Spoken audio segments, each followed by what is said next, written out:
تعالوا نحضر مهلبية قمر الدين. طريقة سهلة قبل ما نبدأ بعمل الفطور.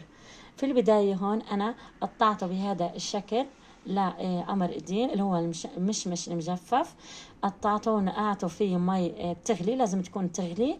هلا هون الكمية بتستخدموا لو كل هذا المقدار اللي انتم شايفينه 400 جرام، نستخدم عليها 3 كوب مي مغلية. هلا أنا استخدمت نص الكمية حسب عدد أفراد العائلة. ويلا نبلش.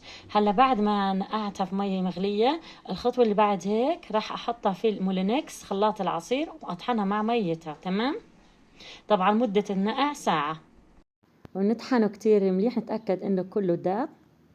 ما تتخيلوا قد ايه مفيد للصغار وكمان للصيام، انه اي حدا بيعطش كتير رمضان بنصحهم بالمشمش او هذا قمر الدين. كتير يعني بخفف من العطش، بساعد على الصيام.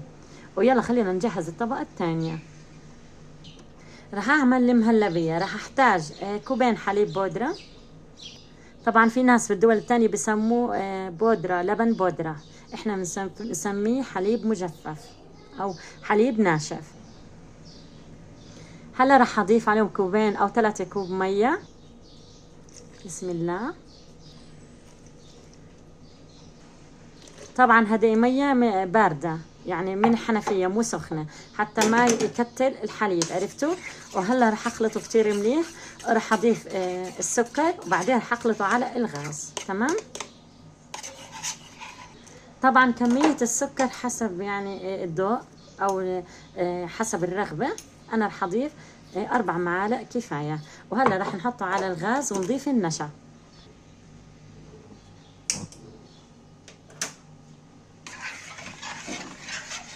طبعا فيك تستخدمي الحليب كامل الدسم وما تحله حليب بودرة، بس حسب المتوفر يعني. هلا بالنسبة للمنكهات فيك تضيفي فانيلا او ماء الزهر او المستكة، 3 اشياء حسب الرغبة. انا رح اضيف الفانيلا السائلة، عفوا الفانيلا هذه البودرة مو السائلة.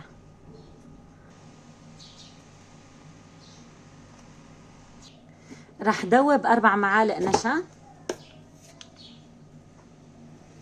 في 3 معالق مية. تمام. زي يعني عادي، يعني مهلبية عادي بنعملها، عرفتوا؟ بهذا الشكل.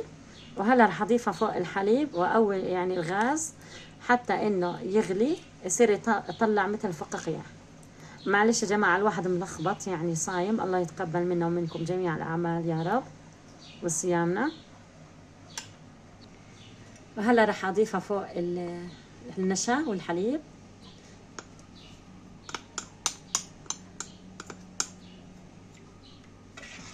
واضل اخلطه مثل هيك مدة شي 3 دقائق حتى انه يطلع فقاقيع. ونروح على المرحلة الأخيرة لقمر الدين. هيك لازم يكون يطلع فقاقيع زي ما انتم شايفين. نطفي الغاز ونحضر المرحلة الأخيرة.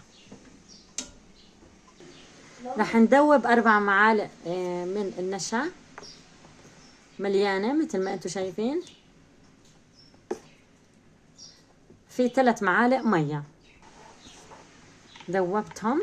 وهلا رح اضيفهم فوق قمر الدين وراح اخلطهم على الغاز لحتى انهم يغلوا نفس المهلبية بكل منتهى السهولة.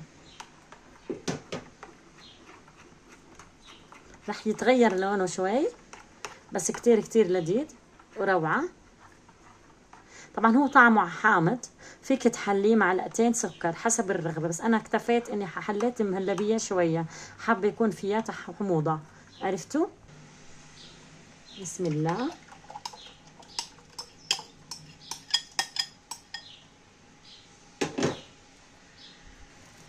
هيك لازم يكون معكم المزيج جامد. تمام. ما تنسوني حبايبي اللايك. ويلا خلينا نصب الصحون. رح استخدم هدول الصحون، فيك تستخدمي اي نوع زبادي عندك استخدميها. حطيت طبقة من مهلبية. هلا رح اضيف طبقة من قمر الدين فوقيها بهذا الشكل. وهلا رح اضيف مهلبية. والطبقة الأخيرة طبعا قمر الدين. ما تنسوني حبايبي اللايك. بخلص الكمية وبرجع لكم. طبعا نتركه بدرجة حرارة المطبخ بعدين بنحطه بالثلاجة بقعد شي ساعتين. تاكلوه بارد. وإذا وصلتوا لهون حبايبي حطوا لي لايك، ورمضان كريم عليكم ودمتم في صحة وسلامة. مع السلامة.